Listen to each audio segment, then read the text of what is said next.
Las definiciones de dolor, la primera fue en el año 79, ¿no? Una definición que no ha cambiado mucho realmente respecto a la última definición de dolor que hizo la Asociación Internacional de Estudio del Dolor en el 2020, el año pasado. Y bueno, se puede mencionar que dolor es una experiencia sensorial, emotiva, que es desagradable, ¿no? Y que puede provocar un daño tisular o que necesariamente podría significar un daño potencial a una persona o a un tejido, pues, ¿no? Como le digo, si ustedes comparan las dos definiciones del 79, que es bastante antigua, y la del 2020, prácticamente dice lo mismo, ¿ok?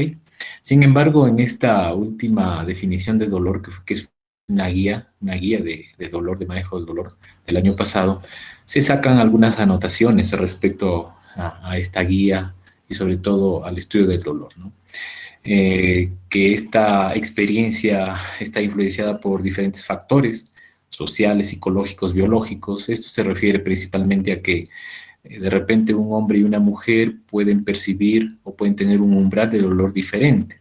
Psicológicos quiere decir que hay algunas personas que pueden tener problemas como depresión, problemas ansiosos, depresivos, que pueden exacerbar un estímulo que no necesariamente es doloroso y ellos lo pueden exacerbar y generar o percibir un dolor muy intenso, ¿no?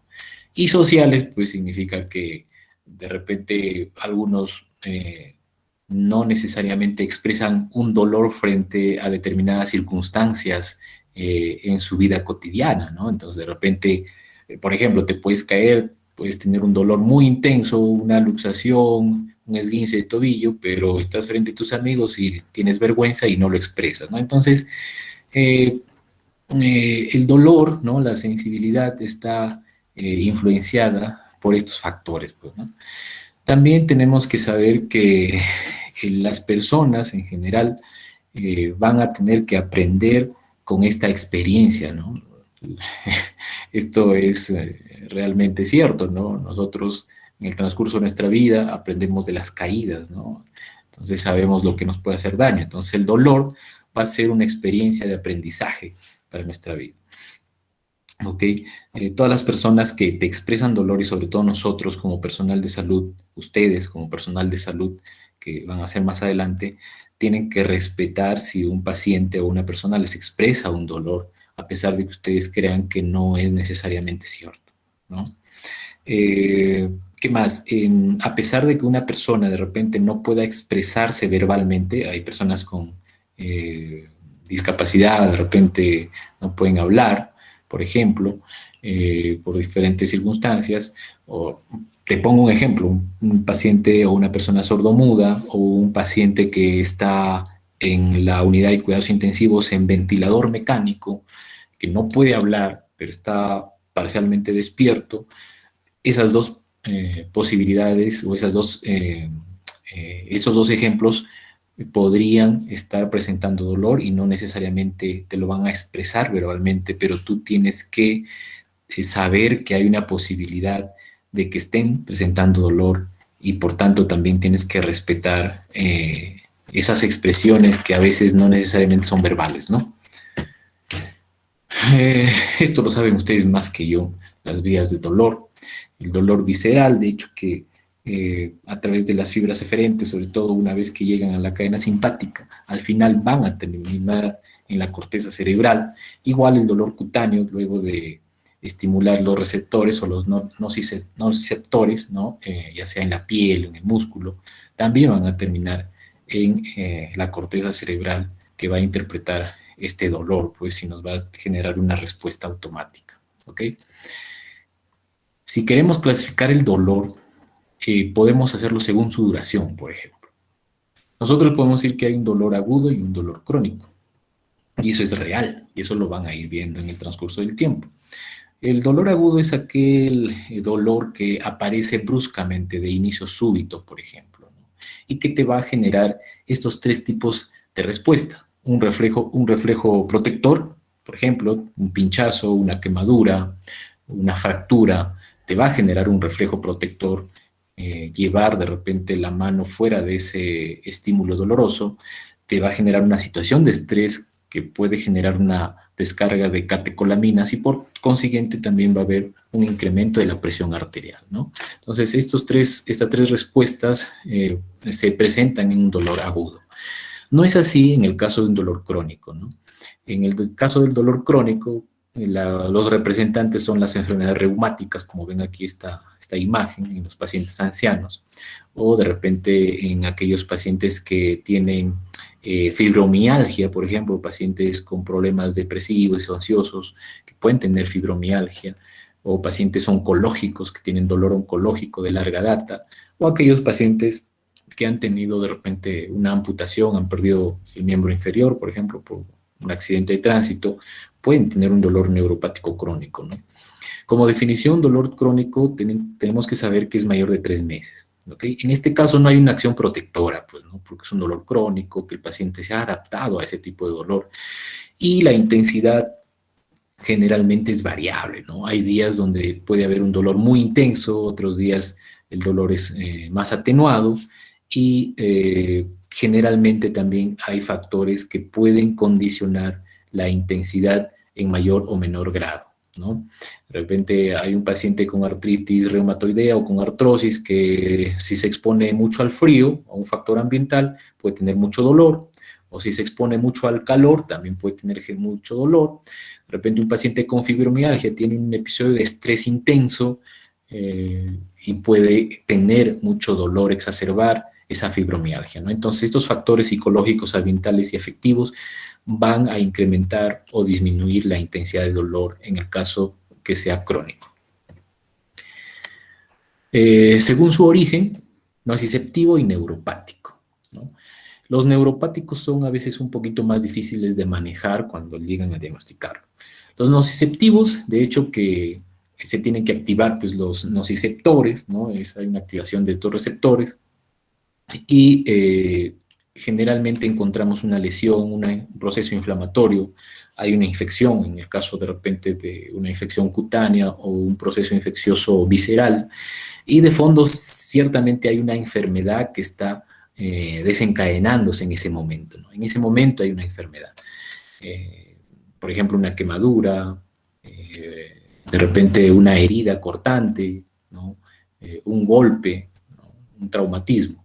En el caso de un neuropático, en este caso no participan necesariamente los nociceptores. Lo que se produce en un dolor neuropático, generalmente hay una lesión al nivel del sistema nervioso, ¿no? A nivel de la transmisión del estímulo doloroso al sistema nervioso central. Entonces, en este caso, las sensaciones dolorosas van a ser diferentes, ¿no? Los dolores neuropáticos, si nosotros queremos representarlos, podríamos recordar estos ejemplos, ¿no? Por ejemplo, las radiculopatías, o sea, un paciente de repente que tiene una hernia discal, ¿no? O una hernia lumbal, o una hernia de repente cervical, va a tener un proceso inflamatorio crónico de las raíces nerviosas y lo más probable es que este paciente te diga, doctor, tengo adormecimiento en el brazo derecho, tengo adormecimiento en el brazo izquierdo o en la pierna derecha, y ese adormecimiento es como un hormigueo, o de repente te puede decir, doctor, me quema la mitad de mi cara, la mitad de mi cara derecha me quema todo el tiempo. O también te puede decir, tengo un dolor tipo quemazón en una zona de mi pecho que en un tiempo me salió unas pequeñas vesículas y que probablemente pudo haber sido herpes, por ejemplo, ¿no? Entonces, los dolores neuropáticos van a estar generalmente desencadenados por problemas del sistema nervioso periférico central, ¿no? Las radiculopatías en primera instancia, las neuralgias, por ejemplo, la neuralgia de trigémino o la neuralgia posherpética, por ejemplo, también es una representante. También puede haber estos síndromes poslaminectomía, que es una cirugía donde hacen una corrección de una compresión medular, ¿no? A veces hay compresión medular, entonces hacen este tipo de cirugía, pero quedan con este tipo de secuelas a veces, ¿no? En este caso también en el dolor neuropático están las amputaciones, ¿no? Pacientes que han recibido una amputación de miembro inferior, Por ejemplo, los pacientes diabéticos hacen dolor neuropático, ¿no? En la zona, en el miembro inferior amputado. Y los pacientes con diabetes también pueden hacer neuropatía diabética, ¿no? Un dolor en miembros inferiores que pueden ser difícil de manejar, ¿no? Y también hay un dolor psicógeno, pues, ¿no?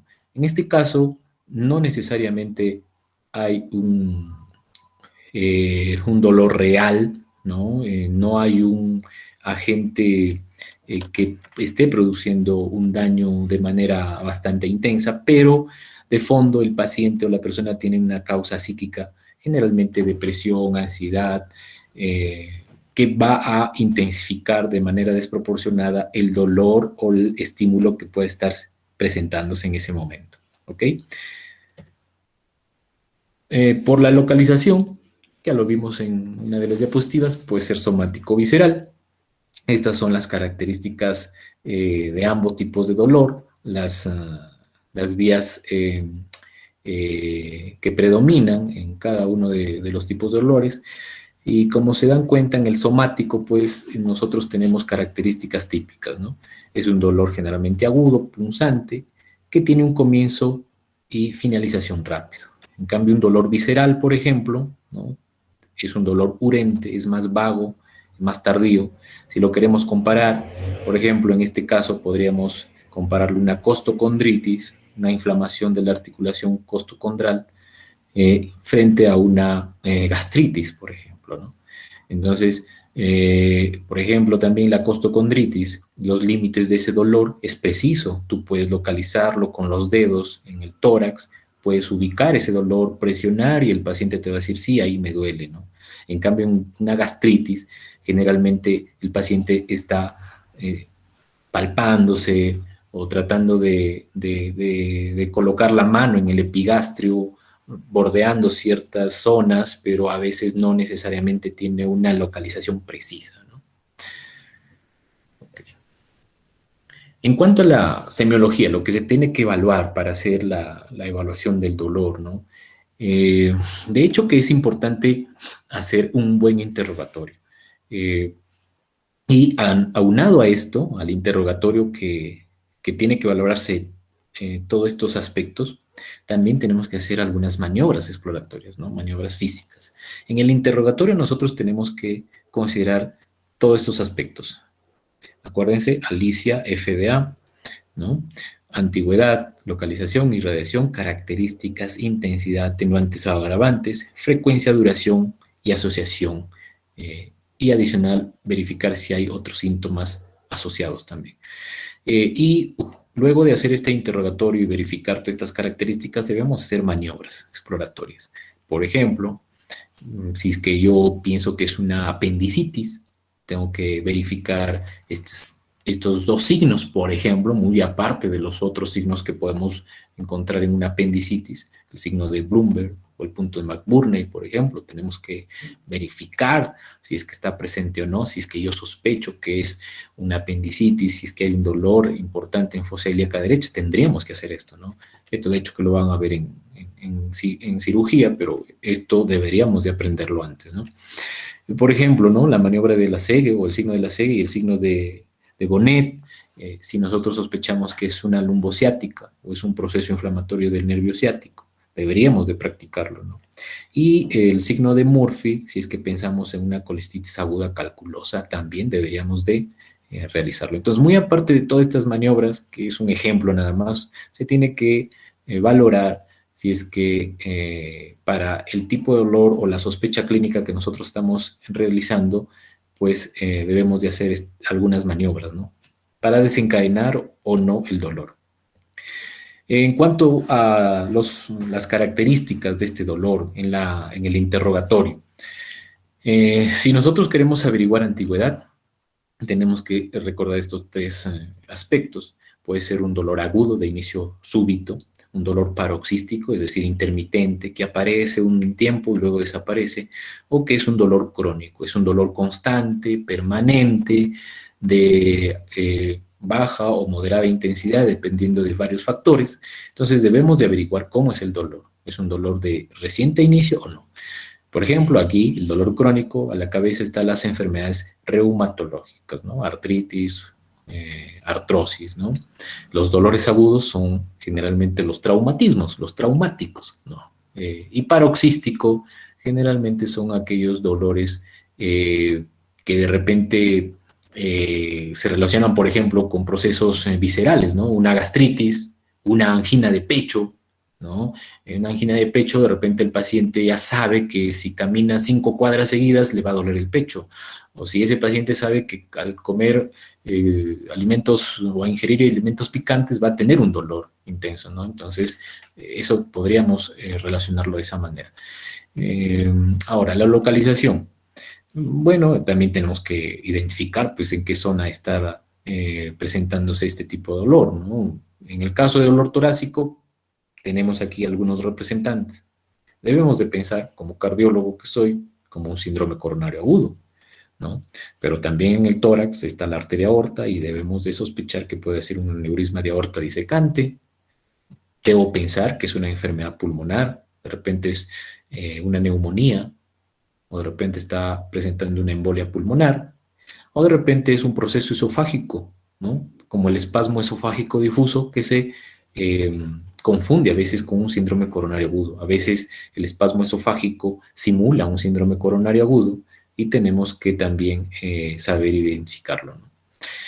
En el caso que sea una ubicación abdominal, de hecho que es visceral, podemos pensar en pancreatitis, colecistitis, úlcera gástrica, pero también en el abdomen está la aorta abdominal.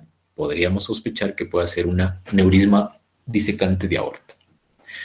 Si tenemos un dolor en la región lumbar, podemos pensar en estas alternativas: una infección urinaria, una pielonefritis, una radiculopatía, siempre y cuando hagamos unidad clínica, pues con otros síntomas, con la anamnesis, etcétera, ¿no?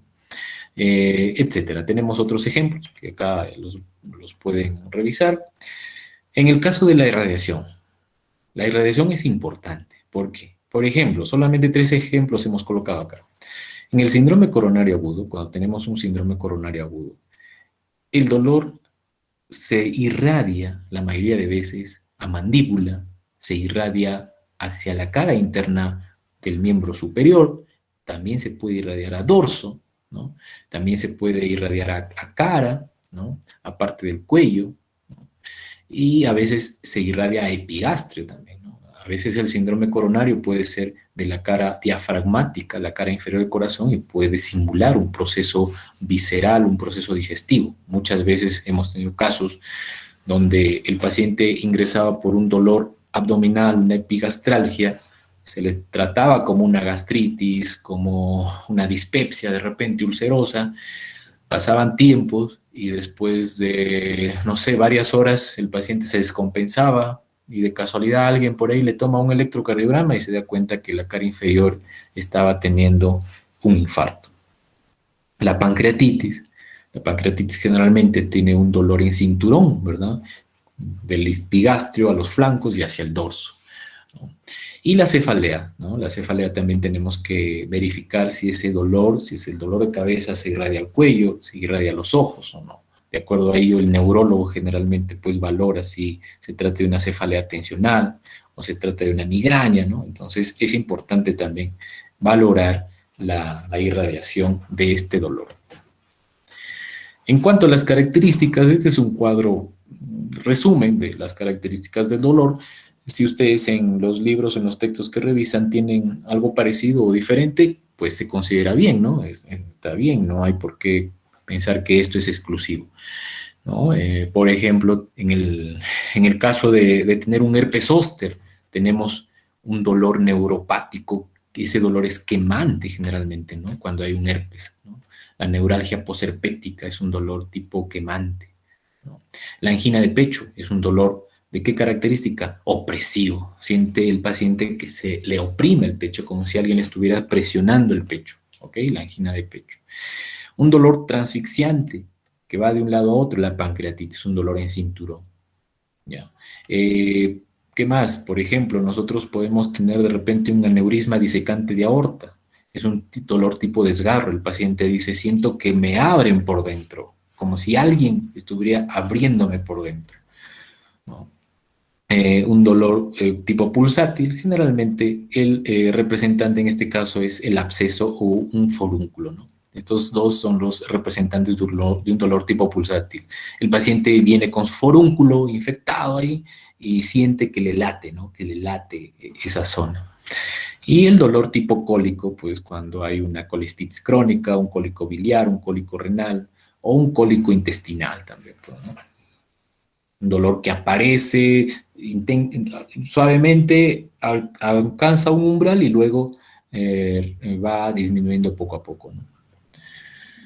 En cuanto a la intensidad, como es como el dolor es una experiencia eh, bien subjetiva desde el punto de vista del evaluador, o sea, yo, ustedes como evaluador, ante un paciente que expresa o manifiesta dolor, nosotros vamos a poder evaluar la intensidad, pero no de manera objetiva, nosotros vamos a evaluar de manera subjetiva. Entonces, nosotros tenemos que crear algunas tablas para saber aproximadamente cómo valorar la intensidad de este dolor. Entonces se ha creado estas tres tablas, hay otras también adicionales, pero vi necesaria que estas debemos de tenerla en cuenta. Y de estas tres escalas visuales, sobre todo la primera, la escala visual analógica, que lo utilizan generalmente las enfermeras, yo lo que les recomiendo es utilizar la escala verbal numérica, ¿no? La escala verbal numérica, tenemos este cuadro numerado de 0 a 10, donde 10 es un dolor imposible de aguantar y 0 es un dolor pues ausente. Entonces nosotros damos esa escala numérica al paciente y le preguntamos, señor, del 0 a 10, ¿cuánto cree usted que está con dolor? ¿Cuál es su número de dolor, ¿no? ¿En qué grado está su dolor? Él nos manifestará y nosotros en la historia clínica o al interpretarlo diremos, el paciente refiere que tiene un dolor 5 de una escala de 10, por ejemplo, o 1 de una escala de 10. ¿Ok?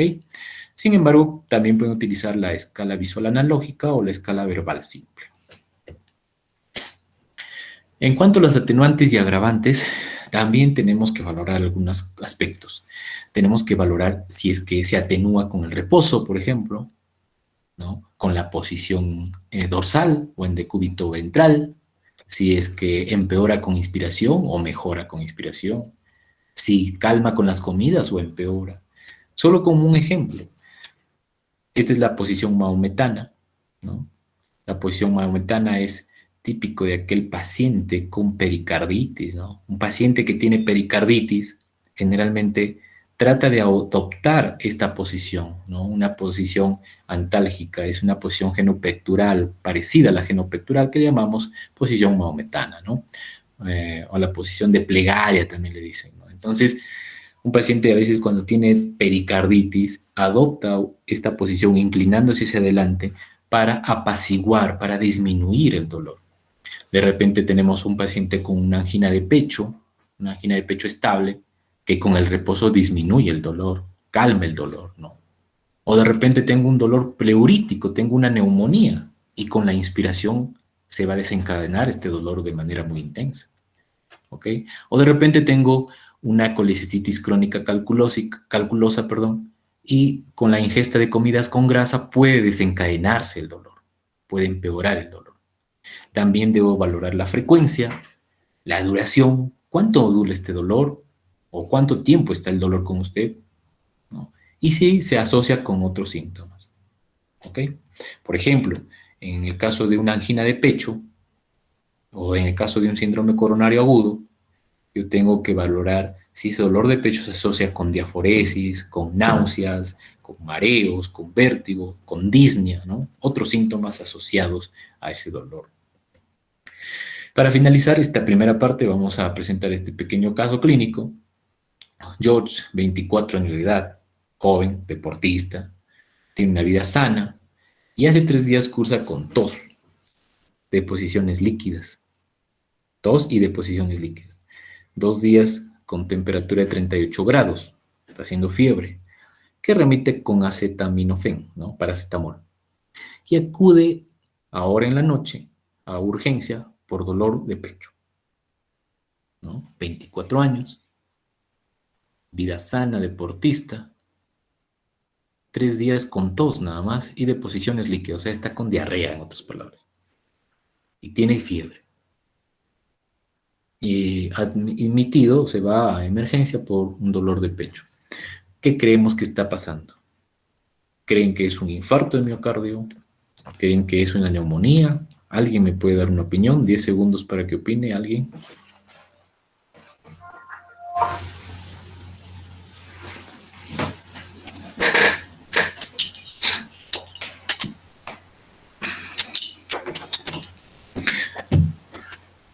Ok, avanzamos.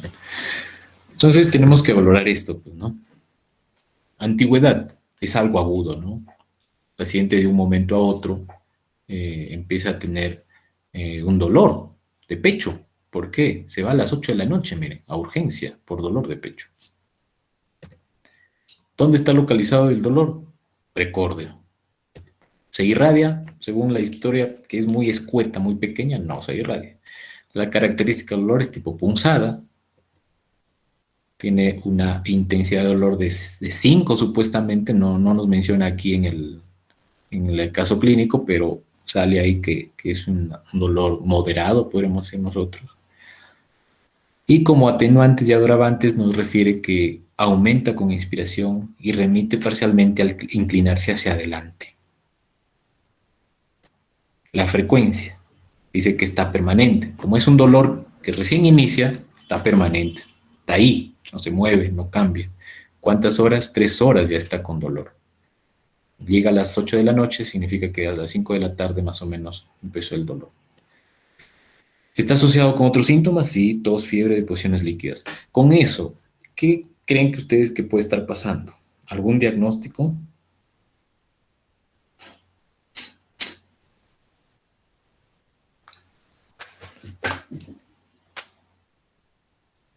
Avanzamos. Entonces, el siguiente paso. El siguiente paso va a ser nosotros pues tener que utilizar eh, algunos datos adicionales, ¿no? Entonces, mire, el siguiente paso tenemos estas tres opciones. ¿Cuál será el siguiente paso que nosotros tenemos que hacer? Hacer un electrocardiograma, hacer una exploración física, administrar un medicamento que es la aspirina, hacer una ecografía del corazón. ¿Cuál creen ustedes que debería de ser el siguiente paso? Aquí está en desorden, pero ¿cuál debería de hacer? Yo creo que una exploración física, doctor. Perfecto, ¿no? Entonces hacemos una exploración física. En la exploración física encontramos un frote pericárdico. ¿Alguien se anima a dar un diagnóstico si encontramos un frote pericárdico?